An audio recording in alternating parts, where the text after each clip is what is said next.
Bismillahirrahmanirrahim. Assalamualaikum warahmatullahi wabarakatuh. Jadi dalam pengajian minggu lalu kita bahas sedikit bahwa yang namanya hidayah dari Allah Subhanahu wa taala itu memiliki awal dan memiliki akhir. Hidayah atau petunjuk dari Allah Subhanahu wa taala laha bidayah wan nihayah, memiliki awal dan akhir. Awal dari hidayah itu adalah syariat. Apa yang disebut sebagai syariat? Al-ahkamu allati kallafana biha Rasulullah sallallahu alaihi wasallam. Jadi yang disebut syariat itu adalah hukum-hukum yang dibebankan kepada kita, yang dibawa oleh Rasulullah Muhammad sallallahu alaihi wasallam, minal wajibat wal mandubat wal muharramat wal makruhat. Jadi awal dari hidayah itu adalah syariat. Setelah syariat ada thariqah. Thariqat itu apa? Mengamalkan hukum-hukum syariat. Thariqat itu al-amal bil ahkam asy-syar'iyyah. Setelah itu kita baru bisa sampai kepada akhir dari hidayah yang disebut sebagai hakikat. Ya, hakikat itu ma'rifatul asya' qabla ta'lim, ya, mengetahui sesuatu sebelum kita mempelajarinya. Itu hakikat. Atau disebut atau dikenal di dalam kalangan kita sebagai ilmu hikmah atau ilmu laduni. Nah, untuk sampai kepada ilmu laduni, ilmu hikmah yang merupakan akhir dari hidayah itu ada tahapan-tahapan. Ada bidayahnya, ada bidayatul hidayah, ada awal dari hidayah dan ada akhir dari hidayah. Nah, untuk bisa memahami hidayah dari Allah Subhanahu wa taala, wajib kita menuntut ilmu.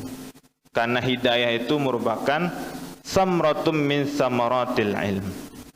Hidayah itu merupakan buah dari buah-buahnya ilmu.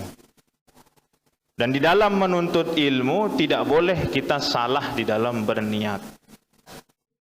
Maka sebelum kita menuntut ilmu, yang kita lakukan adalah tashihun niat. Memperbaiki niat kita di dalam menuntut ilmu.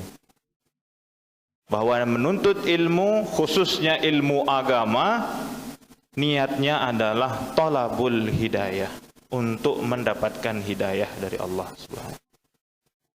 Setelah tashihun niat, yang kita lakukan adalah mengamalkan ilmu yang kita punya. Karena dalam satu pepatah dikatakan, al-ilmu bila amalin kasyajari bila samari. Bahwa ilmu yang tidak diamalkan itu seumpama pohon yang tidak berbuah, tidak ada manfaat. Maka kita sampai kepada pembahasan selanjutnya dari kitab Bidayatul Hidayah. Setelah kita mengetahui apa saja yang menjadi awal dari hidayah, maka apa selanjutnya yang harus kita lakukan. Qala al-musannifu wasyarihu rahimahumullahu ta'ala wa naf'ana bi ulumihima amin amin ya rabbal alamin. Kita lanjut di halaman kelima dari kitab Bidayatul Hidayah. Wa ha ana musyirun 'alaika ayyuhal muridun lil khair. Oleh sebab itu, kata Imam Ghazali, ana musyirun 'alaika, aku ingin menunjukkan kepadamu wahai orang-orang yang ingin mendapatkan kebaikan. Bibidayatil hidayati litujarriba biha nafsak. Tentang awal dari hidayah agar kalian bisa membiasakan diri dengannya, agar jiwamu bisa membiasakan diri dengannya. Wa tamtahina biha qalbak, dan kau bisa melatih hatimu untuk bisa melaksanakan awal dari hidayah. Ya. Di dalam syarahnya Syekh Nawawi Al-Bantani menjelaskan, wa makna tujarribu wa tamtahinu wahidun. Makna dari kata tujarrib dan tamtahin itu satu. Apa artinya? Takhtabiru marratan ba'da ukhra. Makanya kalau ujian itu di dalam bahasa Arab bisa disebut imtihan, bisa disebut sebagai tajribat. Ya, tajribat dan imtihan itu sama-sama latihan dan ujian. Fa in sadaqta qalbaka ilaiha ma'ilan wa nafsaka biha mutawi'atan wa laha qabilah fadunaka at-tatallu ila nihayati wa taghalgul fi biharil ulum. Kalau engkau mendapati hatimu, mendapati jiwamu cenderung kepada keinginan untuk berubah, kepada keinginan untuk memperbaiki niat, kepada keinginan untuk mengamalkan ilmu yang kita punya, fadunaka tatallu ila nihayah wa taghalgul fi biharil ulum. Kalau ada kecenderungan dalam hati kita untuk segera memperbaiki niat, untuk segera mengamalkan ilmu yang kita punya, maka segerakan. Maka dengan itu kita akan bisa sampai kepada akhir dari hidayah, masuk kepada lautan ilmu pengetahuan. Ai ulumil asraril ladunniyah allati kal bihari fi umuqiha. Atau ulumil asrar, pengetahuan-pengetahuan yang dirahasiakan dari manusia. Al-ladunniyah allati kal biharil ulum fi umuqiha. Tetapi apabila wa in sadaqta qalbaka inda muwajahatika iyyaha biha musawwifan, tetapi apabila hatimu, apabila jiwamu ada rasa menunda-nunda, ada rasa untuk mengakhir-akhirkan di dalam memperbaiki niat, di dalam mengamalkan ilmu yang kita punya, bi ayyakulul qalbu marratan ba'da ukhra saufa af'al, dan dikatakan dalam hatinya, nanti akan saya kerjakan, nanti saya akan perbaiki niat, nanti saya akan amalkan ilmu yang saya miliki. Wabil amali bimuqtadaha ay bimatlubiha mumatilan ay muakhiran biwa'din. Atau kita berjanji untuk melakukan tapi kita akhir-akhirkan untuk memperbarui niat, kita akhir-akhirkan untuk mengamalkan ilmu yang kita punya. Fa'lam anna nafsakal ma'ilah ila talabil ilmi hiya nafsul ammaratu bis-su'i. Maka ketahuilah bahwa nafsu yang cenderung kau gunakan di dalam menuntut ilmu itu adalah nafsu ammarah yang jelek.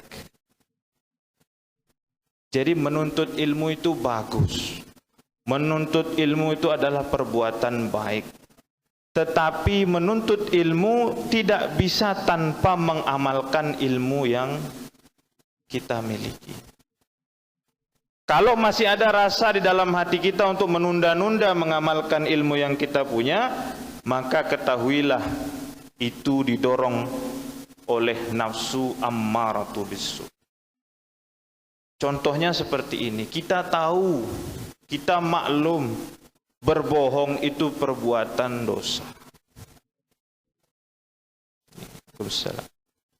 Kita tahu ilmunya bahwa berbohong itu perbuatan dosa.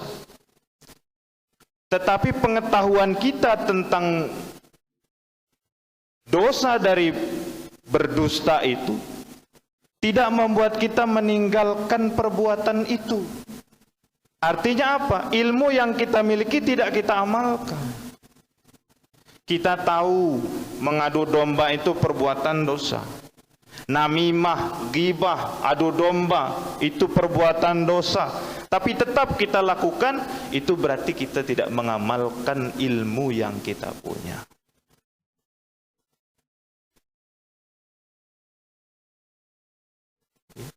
Nah, ketika kita sudah mengetahui bahwa satu perbuatan itu buruk, kita sudah memiliki ilmu tentang satu perbuatan, bahwa perbuatan itu buruk, tapi tidak ada keinginan untuk segera berubah, tidak ada keinginan untuk memperbaiki amal dari ilmu yang kita miliki, maka ketahuilah, jiwa yang kita gunakan untuk menuntut ilmu itu adalah jiwa yang dikuasai oleh ammaratu bisu, yang penuh dengan keburukan.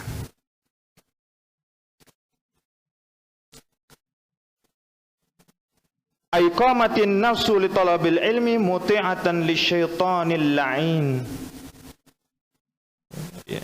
Jadi jiwa kita sudah dikuasai oleh setan yang terlaknat. Muti'atan lisyaitanil la'in. Ya. Liyudliyaka ay liyusilaka bihabli gururih fayastadrijaka bimakidatihi ila gamratil halak wa qasduhu ay yurawwija alaika asyarra fi ma'ridil khair. Ya.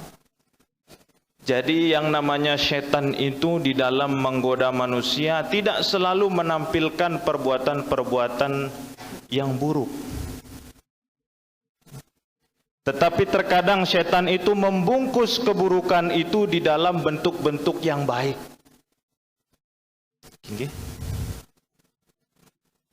Setan itu ketika menggoda manusia tidak hanya menampilkan perbuatan yang buruk, tetapi juga menampilkan keburukan dengan bungkus yang baik. Ayyurawwija 'alaika syarra fi ma'ridil khair. Menampilkan keburukan itu dengan tampilan kebaikan. Ayo tuntut ilmu. Ilmu itu wajib. Ilmu itu bisa membuat kita menjadi orang-orang yang disayangi oleh Allah. Ayo menuntut ilmu. Ilmu membuat kita menjadi pintar. Ketika kita pintar, kita bisa membedakan mana yang baik, mana yang buruk. Ayo menuntut ilmu. Menjadi orang yang berilmu itu lebih baik kedudukannya daripada orang yang tidak berilmu. Itu yang disampaikan oleh setan kepada kita. Kebaikan-kebaikan yang di dalamnya tersembunyi keburukan. Apa keburukannya? Dengan ilmu yang kita miliki, dengan niat yang salah dari menuntut ilmu, kita menjadi sombong. Salah niat dalam menuntut ilmu membuat kita menjadi angkuh, menjadi sombong. Salah niat dalam menuntut ilmu membawa kita ke dalam kebinasaan, merusak agama dan merusak diri kita. Begitu juga ketika kita tidak beramal dengan ilmu yang kita miliki. Ilmu kita menjadi ilmu yang sia-sia, ilmu kita menjadi ilmu yang tidak bermanfaat. Karena jiwa kita telah dikuasai oleh setan. Ya. Jadi setan itu menampilkan keburukan dengan bungkus kebaikan. Hatta yulhiqaka bil akhsarina a'mala.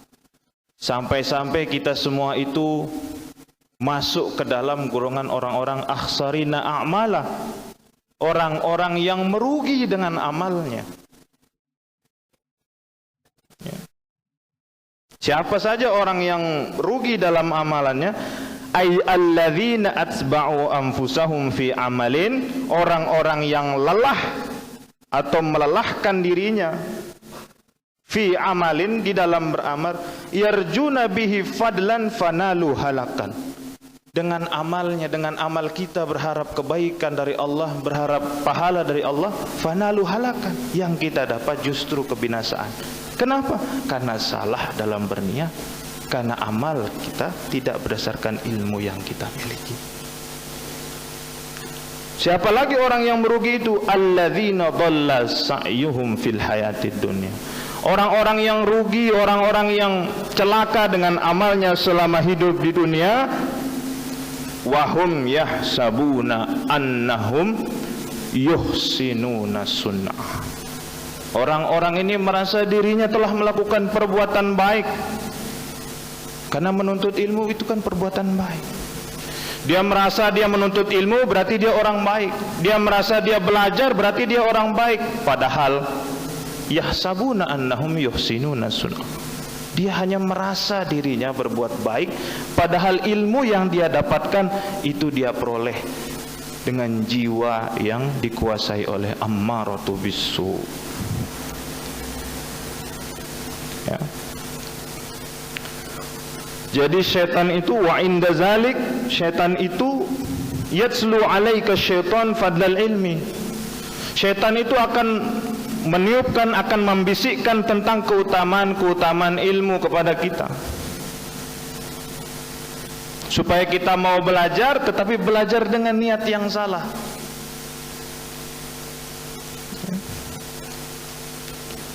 Wa darajatil ulama, dan kedudukan orang-orang yang berilmu, supaya kita mau memperoleh kedudukan yang mulia, kita mau memperoleh kedudukan yang tinggi, maka syaitan membisikkan kepada kita untuk belajar.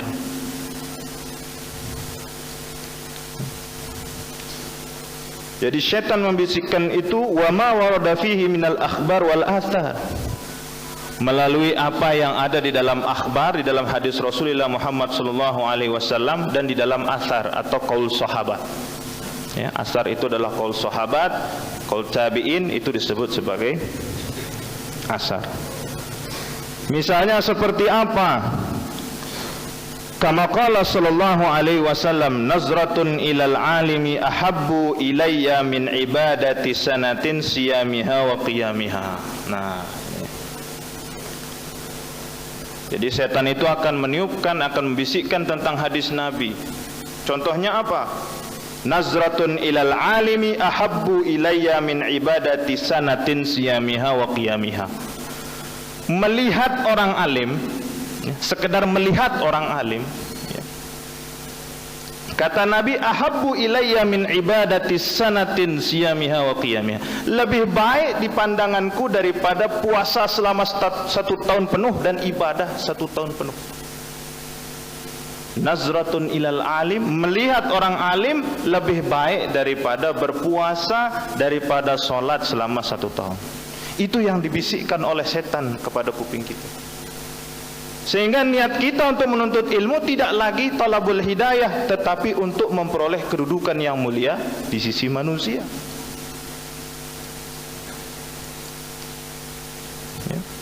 Lalu hadis yang lain, an-nasu alimun wa muta'allimun. Manusia itu hanya ada 2, orang yang berilmu dan orang yang menuntut ilmu. Wal baqi hamajun ay dzubabun saghirun kal ba'udi yaqau ala wujuhil hamir wal ghanamil mahzulah. Sementara selain dari orang yang berilmu dan menuntut ilmu, itu seperti lalat-lalat kecil yang hinggap di hidungnya kambing, hinggap di hidungnya sapi, hinggap di hidungnya hewan-hewan ternak yang kurus. Nah, hadis seperti ini ditiupkan oleh setan kepada kita supaya kita menuntut ilmu bukan dasar talabul hidayah, tapi bagaimana kita menjadi manusia yang terbaik di antara yang lain.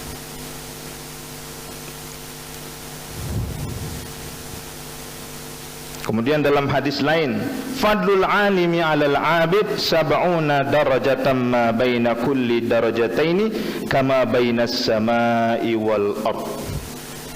Bahwa keutamaan orang yang berilmu daripada orang yang beribadah, sab'una darajatan, itu 70 derajat lebih utama orang yang berilmu. Ma baina kulli darajataini kama bainas samai wal ard. Sedangkan ukuran 2 derajat di antara 1 derajat dan 2 derajat itu seperti langit dan bumi. Bagaimana ukuran 70 derajat? Akhirnya orang-orang lebih memilih menjadi orang yang alim, tidak menjadi orang yang abid. Abid itu maksudnya beribadah. Dia hanya menjadi orang yang berilmu, tapi dia tidak mau melaksanakan ibadah. Karena menurut dia apa? Orang yang berilmu lebih utama daripada orang yang abid, orang yang beribadah. Kemudian dalam hadis lain disebutkan, innal amal qalil ma'al ilmi yanfa'u wa innal amal katsir ma'al jahli la yanfa'. Amal yang kecil dengan orang yang berilmu itu lebih bermanfaat ketimbang amal yang besar yang kita lakukan dengan orang yang bodoh. Ini ditiupkan oleh setan supaya kita menuntut ilmu bukan karena hidayah, tapi untuk memperoleh kedudukan yang mulia di sisi manusia. Apakah hadis ini benar? Hadis ini benar. Tetapi hadis ini digunakan oleh setan, ditiupkan kepada manusia supaya dia salah niatnya di dalam menuntut ilmu. Wa qala Umar radhiyallahu anhu, mautu alfi abidin qa'imin bil laili sha'imin bin nahar ahwanu min mauti alimin wahidin ya'lamu ma ahallallahu wa ma harramahu. Jadi kematian orang yang berilmu, satu orang yang berilmu itu lebih menyedihkan ketimbang matinya 1000 orang yang rajin ibadah. Karena orang yang alim satu orang, tapi dia paham apa yang halal, apa yang haram, apa yang makruh, apa yang mahdur. Hadis ini, asar ini benar, tetapi digunakan oleh setan supaya orang-orang salah niat di dalam menuntut ilmu. Dan keutamaan-keutamaan lain disebutkan al-ulama sirajul azminah. Ya. Fakullu alimin misbahu zamani, setiap orang alim itu adalah pelita zamannya. Yastadi'u bihi ahli zamani, yang dengannya, dengan kehadiran orang yang berilmu, orang-orang lain itu memperoleh cahaya, memperoleh terang, karena dia merupakan pelita pada zaman. Hadis dan asar ini sekali lagi benar. Keutamaan orang yang menuntut ilmu dibandingkan dengan orang yang tidak menuntut ilmu. Tetapi setan meniupkan kepada manusia supaya salah niat di dalam menuntut ilmu. Tidak lagi karena talabul hidayah, tetapi demi memperoleh kedudukan yang mulia di sisi manusia. Maka Imam Ghazali mengingatkan, wa yulhika ayyaj'aluka syaitanu ghafilan. Jadi syaitan itu telah menipu manusia, menyesatkan manusia, membuat manusia lupa kepada hadis yang lain. Jadi dengan hadis-hadis yang tadi, syaitan itu membuat manusia lupa kepada hadis-hadis Rasulullah Muhammad SAW yang lain. Contohnya, man izdada ilman wa lam yazdad hudan lam yazdad minallahi illa bu'dan. Barang siapa yang bertambah ilmunya tapi tidak bertambah petunjuk di dalam dirinya, tidak bertambah ketakwaan di dalam dirinya, lam yazdad minallahi illa bu'dan. Tidak bertambah dari Allah, kecuali yang bertambah itu adalah jarak dari Allah, semakin jauh. Ya. Yughfiluka syaitanu aidan. Syaitan juga membuat manusia lupa kepada hadis Nabi SAW yang lain. Asyaddun nasi azaban yaumal qiyamah alimun lam yanfa'hu Allah bi'ilmi. Ya. Asyaddun nas, manusia yang diberikan azab yang paling pedih pada hari kiamat adalah orang alim yang ilmunya tidak bermanfaat di sisi Allah SWT. Ailam ya'mal bihi, atau tidak mengamalkan ilmu yang dia miliki. Rawahu Tabrani wa Abdullah bin Adi wal Baihaqi wa an Abi Hurairah, ya, lakin bilafzin lam yanfa'hu ilmuhu. Ya. Maka Imam Ghazali mengutip doa yang sering diucapkan oleh Nabi SAW sebagai bentuk pendidikan kepada para sahabat dan para muridnya.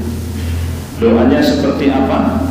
Allahumma inni a'udzubika min ilmin la yanfa.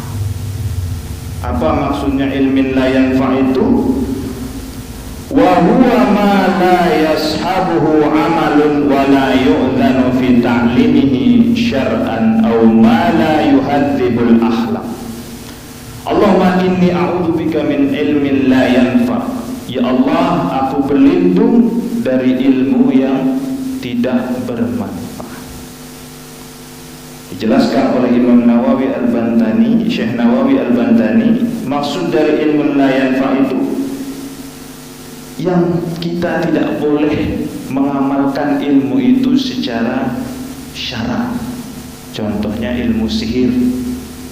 Ilmu sihir itu ilmu la yanfa. Kenapa? Karena dia tidak dimaksudkan untuk diamalkan. Kalau kita mengamalkan ilmu itu, berdosa kita. Maka maksud dari ilmu la yanfa, kata Syekh Nawawi Al-Bantani, la yu'dzanu fi ta'limihi syar'an. Belajarnya tidak diperbolehkan, diamalkannya pun tidak boleh. Aw ma la yuhadzibul akhlaq, atau ilmu-ilmu yang dapat merusak akhlak manusia.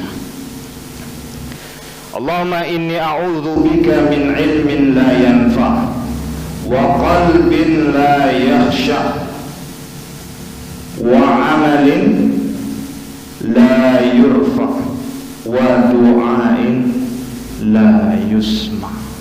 Itu doa yang sering diajarkan oleh Rasulullah Muhammad sallallahu alaihi wasallam. Ya Allah, aku berlindung kepadamu dari ilmu yang tidak bermanfaat. Wa qalbin la yakhsha, berlindung kepadamu dari hati yang tidak khusyuk dari mengingatmu. Berlindung kepadamu dari hati yang keras. Wa amalin la yurfa, berlindung kepadamu dari amal yang ditolak, dari amal yang tertolak. Wa du'ain la yusma, berlindung kepadamu dari doa yang tertolak oleh, doa yang tidak diterima oleh. Ini yang dibaca untuk menjauhkan diri kita dari ilmu yang tidak bermanfaat. Nah, maka di dalam syair doa pusaka sini kan sudah ada nih. Wa bil ulumi ma'al a'mali rabbirzuqo tullabaha walladzina fiha qad akhlas.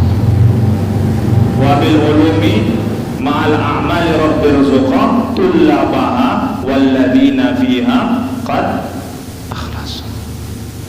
Wa bil ulum, dengan pengetahuan, ma'al a'mali, dengan amal dari perbuatan, rabbirzuqa, ya Allah karuniakan rezeki kepada siapa? Tullabaha walladzina fiha qad akhlasa, kepada orang-orang yang menuntut ilmu, orang-orang yang belajar, walladzina fiha qad akhlasa, dan orang-orang yang ikhlas di dalam menuntut ilmu.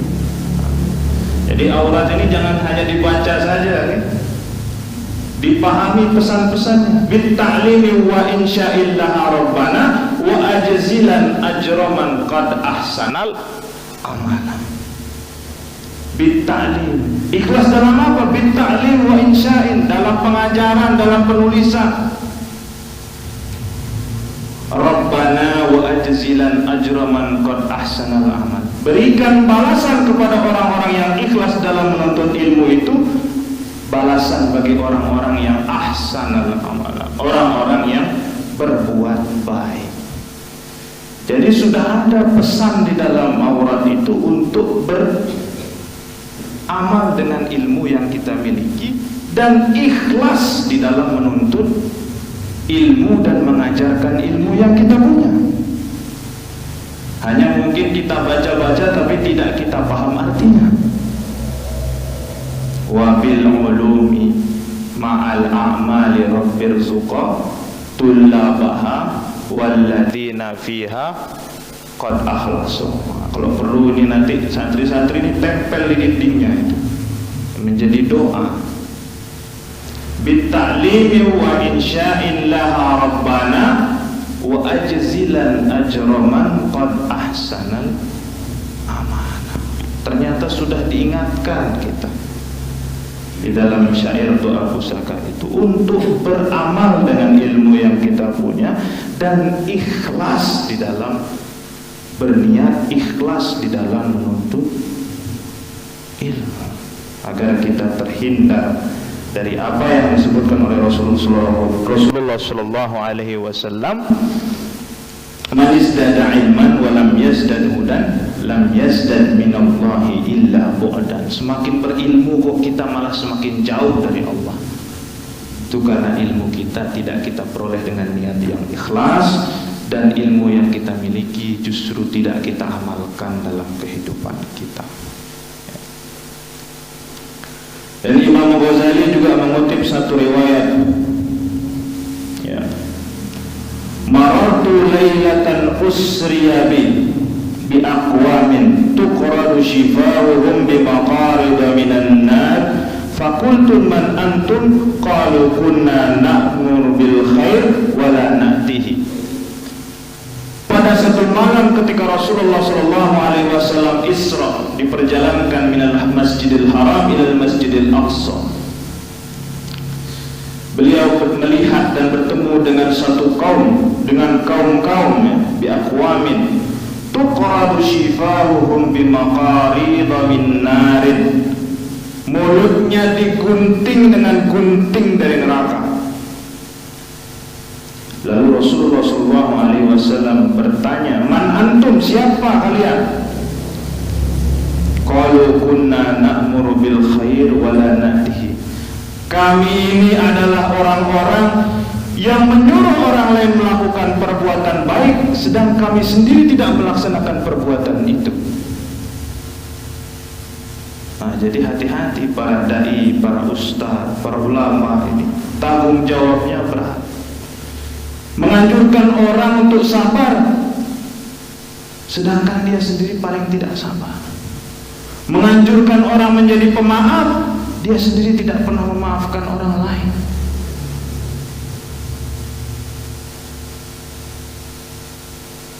Ya. Hati-hati kita para guru, para ustaz, ketika kita menyampaikan sesuatu kepada anak murid kita, menyampaikan sesuatu kepada siswa kita, harus kita yang paling pertama melakukan perbuatan itu. Kunna na'muru bil khair wa la na'tihi wa nanha 'anil syarri wa na'tihi. Kami melarang perbuatan buruk, kami yang paling pertama melakukan itu. Man izdada ilman wa lam yazdad hudan lam yazdad minallahi illa bu'dan. Semakin berilmu kok kita malah semakin jauh dari Allah. Itu karena ilmu kita tidak kita peroleh dengan niat yang ikhlas, dan ilmu yang kita miliki justru tidak kita amalkan dalam kehidupan kita. Dan Imam Ghazali juga mengutip satu riwayat, ya, marartu lailatan usriya bi aqwamin tuqradu shifahuhum bi maqarid minan nar faqultu man antum qalu kunna na'mur bil khair wa la na'tihi. Pada satu malam ketika Rasulullah sallallahu alaihi wasallam Isra, diperjalankan minal Masjidil Haram ilal Masjidil Aqsa, beliau melihat dan bertemu dengan satu kaum, dengan kaum-kaum, ya, bi aqwamin tuqradu shifahuhum bimaqarid min narin, mulutnya digunting dengan gunting dari neraka. Lalu Rasulullah sallallahu alaihi wasallam bertanya, man antum, siapa kalian? Qalu kunna na'muru bil khair wa la na'tihi. Kami ini adalah orang-orang yang menyuruh orang lain melakukan perbuatan baik, sedang kami sendiri tidak melaksanakan perbuatan itu. Nah, jadi hati-hati para dai, para ustadz, para ulama ini, tanggung jawabnya berat. menganjurkan orang untuk sabar, sedangkan dia sendiri paling tidak sabar. Menganjurkan orang menjadi pemaaf, dia sendiri tidak pernah memaafkan orang lain.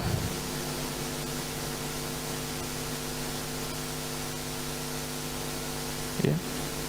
Hati-hati kita para guru, para ustadz, ketika kita menyampaikan sesuatu kepada anak murid kita, menyampaikan sesuatu kepada siswa kita, harus kita yang paling pertama melakukan perbuatan itu.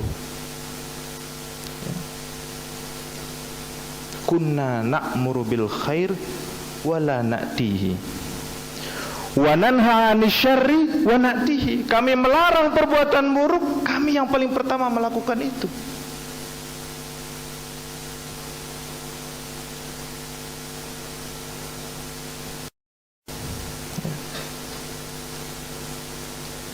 Di dalam yang lain, ya, dari riwayat Anas bin Malik radhiyallahu anhu, anna Rasulullah sallallahu alaihi wasallam qala, ra'aitu lailata usriya bi rijalan tuqradu shifahuhum bimaqarid min nar faqultu man haula ya Jibril. Dalam riwayat yang lain Rasulullah bertanya kepada Jibril, siapa orang-orang yang digunting mulutnya itu ya Jibril? Jibril menjawab, haula'il khutaba'u min ummatika ya'muruna an-nasa bil birri wa yansawna anfusahum wa hum yatluna al-kitab.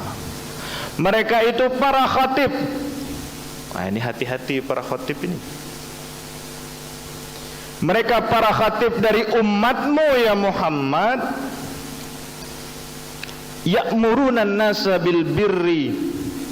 Mereka memerintahkan manusia untuk melakukan perbuatan baik, wa yansawna anfusahum, tapi mereka lupa terhadap dirinya sendiri, wa hum yatlunal kitab, sedangkan mereka sedang membacakan bagian potongan-potongan dari ayat suci.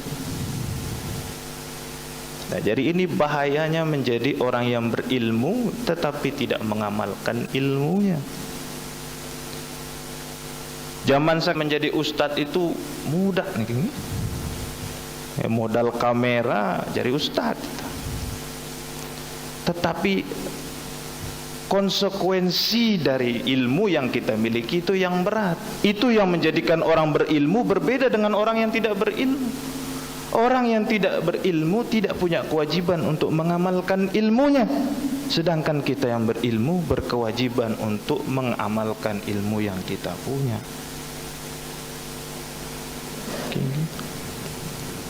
Jangan kita kemudian menjadi orang-orang yang memerintahkan atau mengajak orang lain berbuat baik, sedangkan kita sendiri tidak melaksanakan perbuatan itu. Tapi mudah-mudahan selaku tersininggi menjadi orang-orang yang mengamalkan ilmu yang kita miliki sesuai dengan apa yang pengetahuan apa yang kita miliki. Tidak termasuk orang-orang yang digunting mulutnya oleh Allah Subhanahu wa ta'ala.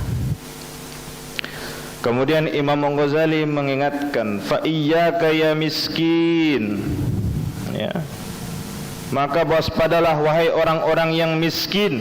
Maksudnya miskin di sini adalah orang-orang yang lemah, alladzi la fatanatalah, yang tidak memiliki pengetahuan, antudzaina litazwirihi wa tatadalla bihabli gururihi.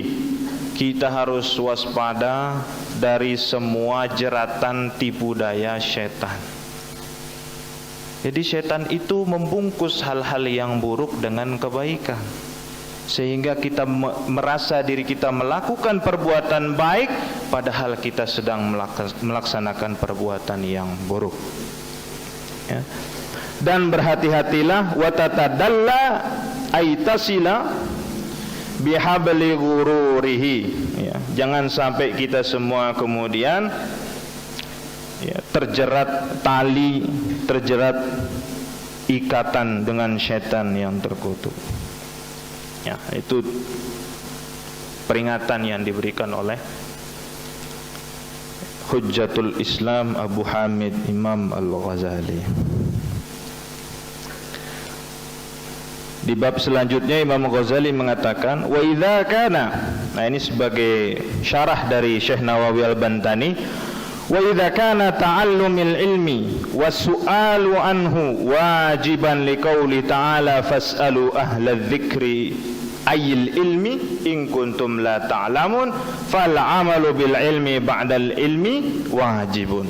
Ya. Fa idza kana, ya, ta'allumul ilmi was-su'alu anhu wajiban, ya. Jadi menuntut ilmu, mencari ilmu itu wajib sesuai dengan liqaulihi ta'ala, sesuai dengan kalamullah subhanahu wa ta'ala, fas'alu ahla dzikri ay ilmi. Jadi fas'alu artinya adalah bertanya, tetapi maksudnya fas'alu ahla dzikri, bertanyalah kepada orang-orang yang mengerti, bertanyalah kepada orang-orang yang paham. Maksudnya adalah fas'alu ahlal ilmi, bertanya kepada orang-orang yang berilmu. Karena ada kata fas'alu, fas'alu bentuknya fi'il amar, maka dikatakan menuntut ilmu itu wajib. Atau bertanya kepada orang yang berilmu itu wajib. Kalau bertanya kepada orang yang berilmu itu saja wajib, apalagi beramal dengan ilmu yang kita peroleh dari orang-orang yang alim. Fal amalu bil ilmi ba'dal ilmi wajibun. Maka beramal dengan ilmu setelah kita belajar, setelah kita bertanya kepada ahlu zikri, itu juga wajib. Ya. Fayuqal, dan Imam Ghazali kemudian melanjutkan, wailun lil jahili haitsu lam yata'allam marratan wahidah wa wailun lil alimi haitsu lam ya'mal bima alima alfa marrah. Ya. Jadi Imam Ghazali menukil satu hadis, ya. Wailun lil jahili haitsu lam yata'allam marratan wahidah. Kalau orang yang jahil, orang yang bodoh, tidak menuntut ilmu, kecelakaan baginya marratan wahidah, sekali saja kecelakaan baginya. Seluruh hidupnya celakanya sekali saja. Bagi orang-orang yang bodoh, orang-orang yang jahil, yang tidak mau menuntut ilmu. Ya. Sedangkan bagi orang-orang yang alim, wa wailun lil alimi haitsu lam ya'mal bima alima alfa marrah. Bagi orang-orang yang alim tapi tidak mengamalkan ilmunya, celakanya 1000 kali. Kalau orang bodoh tidak mau menuntut ilmu, celakanya 1 kali, azabnya 1 kali. Orang yang alim tidak mengamalkan ilmunya, azabnya 1000 kali. Itu yang dinukil oleh Imam Ghazali. Tetapi penjelasan dari Syekh Nawawi Al-Bantani, 1:1000 ini dalam bentuk jumlah, bukan dalam bentuk kualitas. Bisa jadi hukuman yang satu lebih berat dari hukuman yang 1000. Ya. Satu hukumannya marratan wahidah, celakanya sekali, langsung dimasukkan ke dalam neraka. Sedangkan orang alim 1000 kali disiksa, tapi setelah disiksa dimasukkan ke dalam surga. Bisa jadi pengertiannya seperti itu, ya. Karena di dalam syarahnya, ya, Syekh Nawawi Al-Bantani juga menukil satu hadis, ya, yang masih diperdebatkan tentang kualitasnya, tetapi secara makna bisa kita terima, ya. Al-alimu habibullah walau kana fasiqan, wal jahil aduwullah walau kana abidan. Orang alim tapi fasik, itu lebih disayangi Allah daripada orang yang abid, orang yang rajin ibadah tapi bodoh. Orang yang alim tapi dia fasik lebih disukai Allah ketimbang orang yang abid, orang yang rajin beribadah tapi bodoh. Dan Syekh Nawawi Al-Bantani memberikan satu hikayat di dalam syarahnya. Anna ba'dan nasi ikhtalafa fi syarfil alimil fasiq wa syarfil jahil abid. Jadi pada saat itu ada orang-orang yang sedang berbeda pendapat, ya, sedang berdialog. Mana yang lebih mulia, orang-orang yang alim tapi fasik? Maksudnya fasik itu orang alim tapi melakukan dosa besar. Mana yang lebih mulia, orang alim tapi fasik atau orang yang abid, orang yang rajin beribadah tapi jahil? Ini manusia, kemudian orang-orang berdiskusi mana yang lebih mulia. Akhirnya dites satu-satu. Jadi ketika di satu masjid ada orang jahil, orang abid yang jahil, orang rajin beribadah tapi bodoh. Dia sedang bertafakkur, dia sedang menyendiri di masjid dan beribadah. Tiba-tiba orang yang ingin mengetahui mana yang lebih mulia ini sembunyi di balik mimbar dan berkata kepada orang yang abid tapi jahil itu. Apa yang dikatakan oleh mereka? Ya abdi, qabiltu da'wataka wa ghafartu laka zambaka fatrukil ibadati wastarih. Jadi orang ini menirukan suara seakan-akan dia adalah suara Tuhan, supaya orang abid ini percaya bahwa suara itu adalah suara dari Allah Subhanahu wa ta'ala. Maka dia bilang orang ini dari balik mimbar, wahai hambaku, qabiltu da'watak, aku telah menerima doamu, wa ghafartu laka zambak, dan aku telah ampuni semua dosamu, wastarih, istirahatlah. Nah, karena orang ini adalah orang yang abid, rajin beribadah tapi jahil, bodoh, dia percaya suara itu adalah suara dari Allah. Apa dia bilang? Apa yang disampaikan oleh orang abid itu? Ilahi inni arju minka hadha wa inni ahmaduka wa ashkuruka wa a'buduka min zamanin kada. Wahai Tuhanku, ya, arju minka hadha, aku meminta kepadamu ini. Aku telah menyembahmu sejak zaman ini. Ya, aku telah bersyukur kepadamu, memujimu. Jawaban abid ini terhadap suara orang yang sembunyi di balik mimbar. Apa kata Syekh Nawawi Al-Bantani? Fasara mukhti'an wa kafiran bijahlihi. Karena sebab kebodohannya dia salah menyembah dan dia menjadi kafir.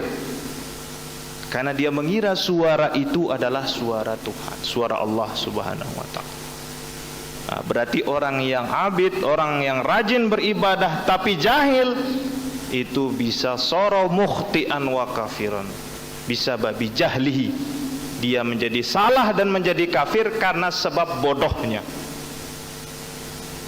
Nah, lalu manusia-manusia ini coba datang kepada orang yang alim dan fasik, orang alim tapi fasik, ya. Lalu sebagaimana yang dilakukan kepada orang yang abid dan jahil itu, ya, orang-orang ini datang kepada orang yang alim dan fasik itu, fadha wa yashrabul khamr. Orang alim ini sedang minum khamr, sedang-sedang yang minum rum. Orang alim tapi fasik. Faqala ya abdi ittaqi minni wa ana rabbuka astur zambaka wa anta la tastahyi. Sama seperti yang dilakukan kepada orang yang abid dan jahil tadi. Wahai hambaku, kata manusia-manusia ini, takutlah kepadaku, aku ini Tuhanmu, aku telah menyingkapkan dosamu, sedangkan engkau tidak malu kepadaku. Fa inni uridu uhlikuka, maka dengan ini aku akan menghukummu. Karena dia orang yang fasik tetapi alim, dia tahu suara ini bukan suara Tuhan. Karena Allah Subhanahu wa taala tidak mungkin mengeluarkan suara seperti layaknya manusia. Laisa kamitslihi syai'un. Maka ini pasti suara manusia. Fasallal alimul fasik sayfahu wa kharaja min makanihi. Dia cabut pedangnya dan dia keluar dari tempatnya. Faqala ya mal'un. Berkata orang alim dan fasik ini, wahai orang-orang yang dilaknat, anta la ta'lam rabbak. Engkau tidak tahu siapa Tuhanmu. Fa inni uallimuka rabbakal an. Maka saat ini aku akan membuatmu tahu siapa Tuhanmu. Nyemate iya. Ya. Fa farra dzalikal qail fa ilmu bidzalika syarfal ilmi wa ahli. Seperti itulah kemuliaan orang-orang yang berilmu.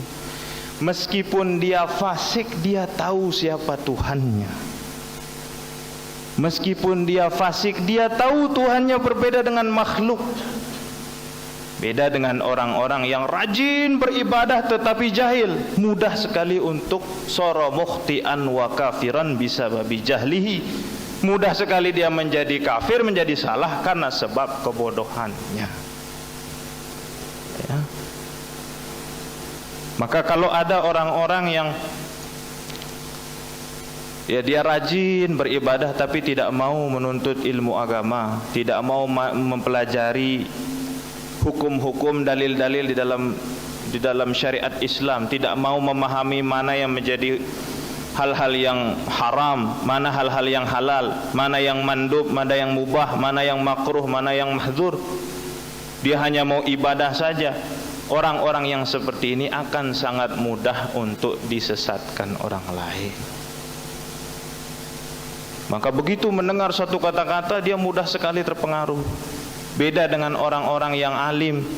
Meskipun dia fasik, dia bisa membedakan mana yang halal, yang haram. Meskipun tidak dia amalkan, tapi dia tahu siapa yang menjadi Tuhannya, bagaimana zat sifat Tuhannya. Sehingga ketika ada suara yang meniru suara Tuhannya, dia paham itu bukan suara Allah, karena Allah tidak bersuara.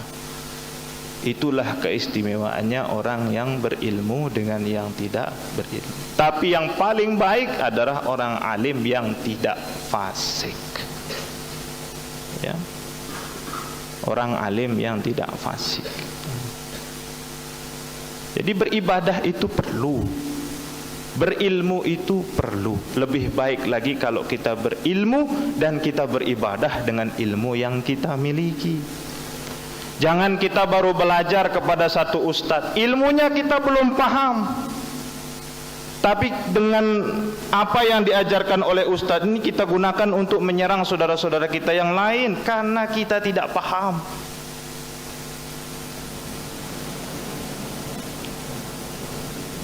Contohnya yang sering di masyarakat kita tentang bid'ah, tentang persoalan bid'ah.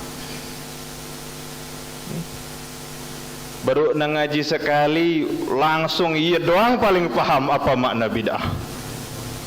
Ini kan masalah. Artinya apa? Begitu mudahnya membuat orang yang jahil itu menyesatkan orang lain. Apa sih siaran bid'ah sini? Oh, bid'ah sini piak-piaan. Apa sini narak le zaman Nabi ini bid'ah? Oke. Apakah pada zaman Nabi mushaf Quran itu ada? Denara.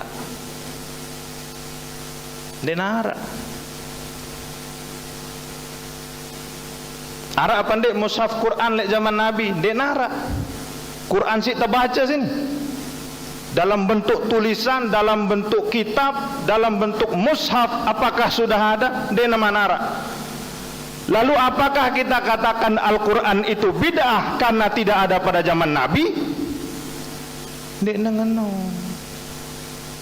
Berarti apa pengertian bid'ah itu? pengertian bid'ah itu malam yadulla alaihi dalil asy-syar'i. Apa yang tidak ada dalilnya itu disebut sebagai bid'ah. Dalil itu ada 4, Quran, sunnah, ijma' dan qiyas. Dalam mazhab lain ada yang menambahkan masalihul mursalah, saddud dzara'i dan sebagainya. Dalil itu banyak. Kalau kita memahami itu, maka tidak mudah kita itu terombang-ambing, tersesat, bingung, seperti sebagaimana orang abid yang jahil. Semangat beragamanya tinggi, tapi karena ilmunya kurang, ujung-ujungnya apa? Selaput nesala, ia doang si paling kena.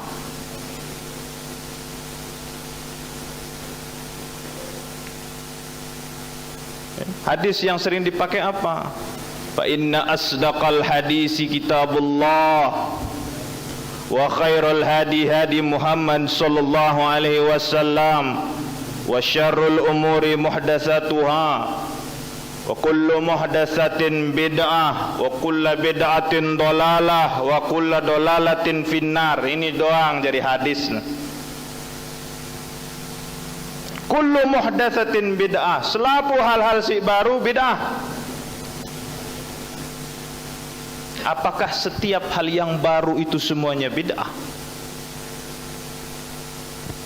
Ini baru. Nggih. Kipas angin baru. Kenapa dinahar oleh zaman Nabi? Loudspeaker dinahar oleh zaman Nabi. Motor, sepeda motor Honda dinahar oleh zaman Nabi. Apakah semua hal yang baru dan tidak ada pada zaman Nabi itu bid'ah? Maka ulama di dalam menafsirkan hadis itu memberikan batasan. Dekna selafu hal si baru itu bid'ah. Karena bid'ah itu ada 2, bid'ah hasanah dan bid'ah sayyi'ah. Atau dalam pembagiannya Ibnu Taimiyah ada bid'ah lughawi, ada bid'ah syar'i. Untuk mengartikan kita, untuk memahamkan kepada kita semua, dekna selalu hal-hal si baru sini bid'ah. Jangan kita seperti orang yang abid tapi jahil, orang yang semangat beragamanya tinggi tapi bodoh. Akhirnya apa? Ustadz ini berkata ini, milu ya. Ustadz ini memfatwakan seperti ini, milu ya. Kebingungan. Maka belajarlah kita semua untuk memperoleh ilmu dengan niat yang baik, mencari sumber ilmu yang baik dan mengamalkan ilmu yang kita miliki. Jangan sampai kita menjadi orang yang abid, rajin itu ibadah, lagu ndak terpaham apa sih tegawe sini. Bayangkan dalam ibadah solat misalnya, takbir Allahu Akbar, mun terpaham makna dalam setiap lafaz yang kita ucapkan dalam ibadah solat, mai idap tersembahyang ini. Allahu Akbar, Allah Maha Besar. Maksudnya apa? Tidak ada yang besar selain Allah. Maka ketika kita menghadapkan diri melaksanakan sembahyang, kita pinggirkan semua hal selain Allah Subhanahu wa ta'ala, karena Allah yang paling besar. Allah kita bawa ke belakang semua urusan dunia, karena kita akan menghadap kepada Allah yang Maha Besar.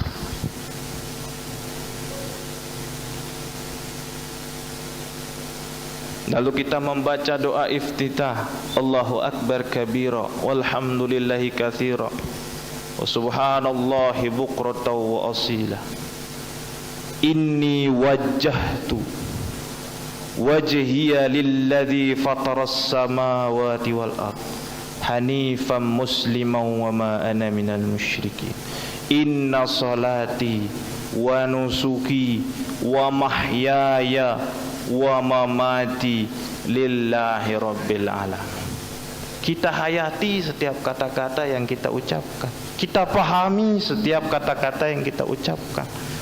Maka betul, inna sholata tanha anil fahsya'i wal munkar. Solat itu mencegah dari perbuatan yang fahsya dan munkar kalau kita mengamalkan solat dengan benar. Kita hadirkan Allah di dalam hati kita. Itu kalau kita beribadah dengan ilmu yang benar. Ini ndek neman sembahyang wah ribut, harus nerapet saf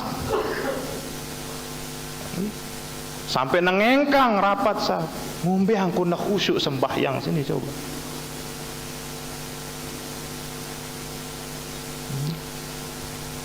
Terus harus na le atas mata kaki, sarung na kereng na, mun le bawa mata kaki neraka coba. Perkara kereng tamai tanang neraka coba. Harus na bebawok. Nah itu arak bawok tangi. Mun dek na bawok jak dek na sunnah. Terus apa malik? Harus ndek na ngadu basmalah langsung alhamdulillahirabbil alamin. Zikirna beci-beci. Ndek na belik-belik.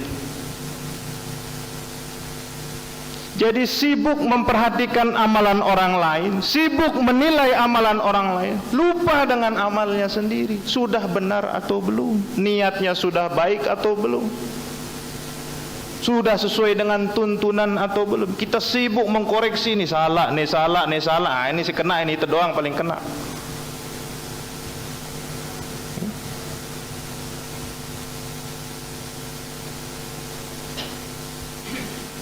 Zikir belik salah, bermusik salah. Yang sedang ramai ini alat musik haram. Hadisnya yang digunakan pun bermasalah. Misalnya dengan mamben,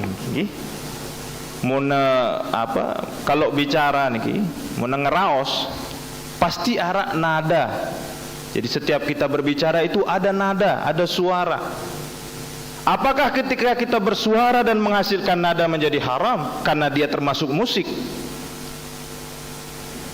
Apa nengenong? Maka tidak semua musik itu kemudian menjadi haram. Karena ketika kita berbicara pun kita menghasilkan nada, menghasilkan suara, menghasilkan irama. Apakah itu juga menjadi haram? Selapu na haram. Padahal agama itu mudah bagi yang memahami. Agama itu gampang, agama itu mudah bagi yang memahami. Bagi yang tidak paham, sekat agama sini. Maka dengan si dirang bid'ah ini dalam pandangan tiang, oh ini dengan si baru anda belajar agama. Cukup nengen baru anda tahu aran sahih, hadis hasan, baru anda paham. Baru anda paham besarna bid'ah, besarna sunnah. Ini dengan si baru anda belajar agama. Semakin dia dalami agama, semakin banyak pendapat-pendapat yang berbeda di dalam agama sini. Maka yang menjadi dasar dari Marakit Ta'limat adalah supaya semua santri-santri, semua anak jarin tesini jadi manusia yang berilmu. Kenapa harus berilmu? Supaya tidak mudah ditipu, supaya tidak mudah disesatkan orang lain, supaya tidak mudah menyesatkan orang lain, supaya tidak menjadi orang-orang yang abid tetapi jahil. Semangat beragamanya tinggi tetapi tidak memiliki ilmu. Oh, solat subuh ini ya kurang, masa 2 rakaat tuh. Terombok wahai jari 5. Bau apa ndek? Solat maghrib masa 3 rakaat, harus neluwe sembahyang nih. Kanggo apa ndek?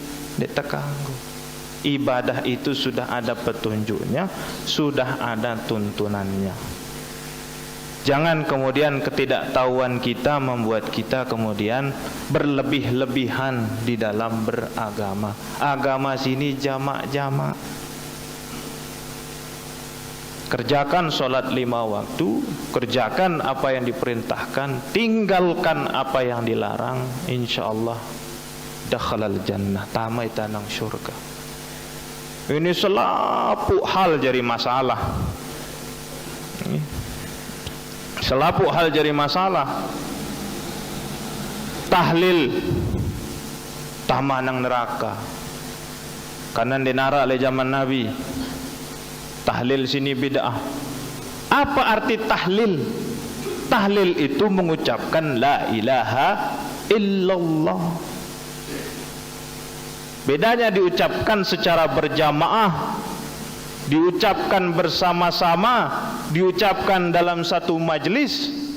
Bahkan orang yang mengucapkan la ilaha illallah dakhalal jannah, masuk ke dalam surga. Nah, dengan sini tahlil tamanang neraka. Ini kan jadi masalah. Jadi maksud dari Imam Ghazali adalah jangan sampai kita berilmu tapi ilmu itu justru menjauhkan kita dari petunjuk Allah Subhanahu wa taala. Ilmu itu justru harus mendekatkan kita kepada Allah Subhanahu wa taala. Ilmu itu harus mengantarkan kita kepada hidayah. Caranya dengan tashihun niat, memperbaiki niat di dalam menuntut ilmu dan amal bil ilmi. Ya, mengamalkan ilmu yang kita miliki. Wa bil ulumi ma'al a'mali rabbirzuqa tullabaha walladzina fiha qad akhlasa bit ta'limi wa insyaillaha rabbana wa ajzilan ajra man qad ahsanal amala. Nah, sampai di sini dulu pengajian kita pada sore hari ini, dan minggu depan kita akan masuk kepada pembahasan tentang pembagian tingkatan penuntut ilmu. Jadi dijelaskan oleh Imam Ghazali bahwa yang namanya thalabul ilmi, ya, An-nas fi talabil ilmi, manusia di dalam menuntut ilmu itu ada derajat-derajatnya, ada tingkatan-tingkatannya. Ya. Yang pertama, tingkatan orang yang menuntut ilmu yang paling utama adalah rajulun talabal ilma liyattakhidahu zadahu ilal ma'ad. Orang yang menuntut ilmu dengan niat liyattakhidahu zadahu ilal ma'ad, untuk menambah bekalnya di hari akhirat kelak. Ya. Kenapa hari akhirat disebut sebagai ma'ad? Ya, ma'ad itu maksudnya akhirat, ayil akhirah fa innaha ma'adul khalqi. Karena ma'ad itu artinya tempat berpulang. Dan akhirat itu adalah ma'adul khalqi, tempat berpulangnya para makhluk. Ma'adul khalqi.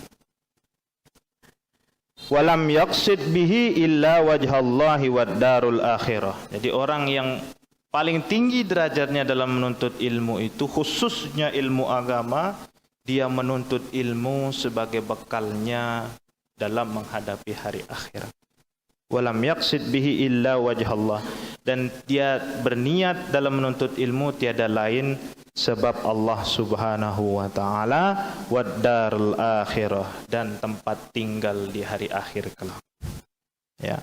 Wa haza minal faizin, dan itulah orang-orang yang beruntung.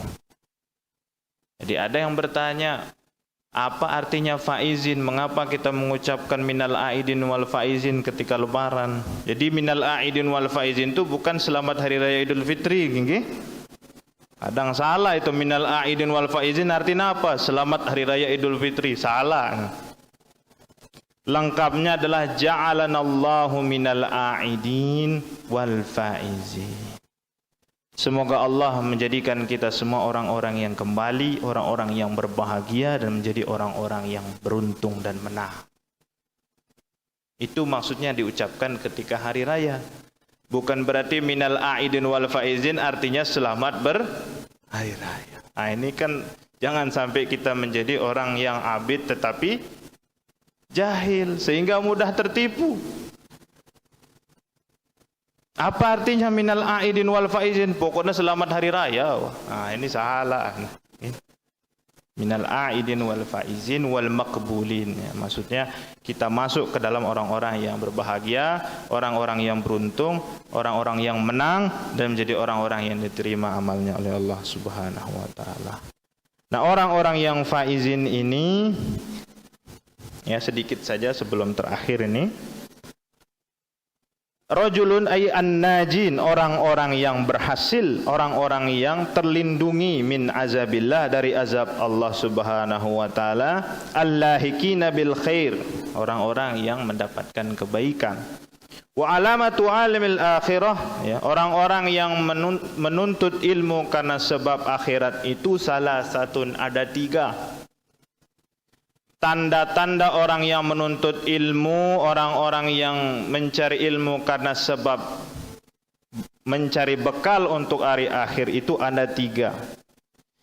Salah satu wahia adamu talabid dunya bil ilmi. Nah, ini paling sekat nih, ini terutama bagi para guru dan para dosen misalnya. Adamu talabid dunya bil ilmi. Jadi menuntut ilmu tidak karena sebab dunia. Gaji, tunjangan, tukin, sertifikat, sertifikasi dan sebagainya. Jadi orang yang menuntut ilmu karena sebab hari akhir itu, sebab akhirat, sebab mencari bekal untuk akhirat itu, ada mutalabid dunya bil ilmi. Tidak menuntut ilmu karena sebab dunia.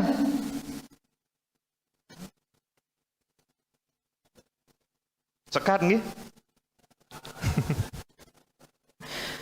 Apalagi kalau sudah tanggal tua.